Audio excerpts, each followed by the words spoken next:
The Princess and the Pea, a tolerance fable set in a deserted island. Once upon a time, there was a princess who was exiled to a deserted island. She was a kind-hearted soul, but she was often misunderstood by her family and the people of her kingdom.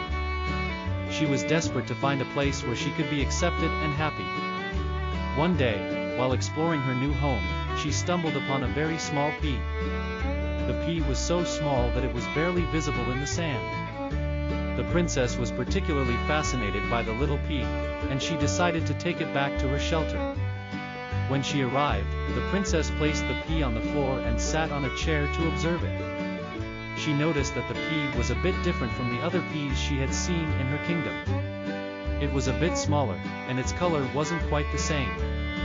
The princess was so mesmerized by the pea that she didn't notice that a small group of people had gathered around her.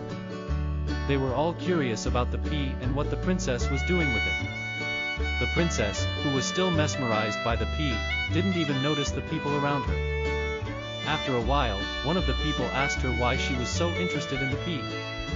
The princess was taken aback by the question. She had never been asked such a question before. She didn't know how to answer it. The people around her began to whisper among themselves. They started to judge her, and some of them even began to make fun of her. The princess felt embarrassed and hurt by their words.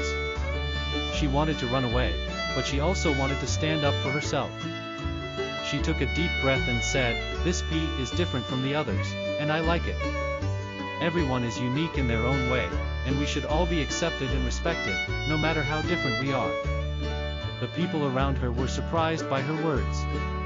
They had never heard someone say something like that before. They realized that they had judged the princess too quickly, and they apologized for their behavior. The princess smiled, knowing that she had taught everyone an important lesson about tolerance. From that day forward, the people of the island always accepted and respected each other, no matter how different they were.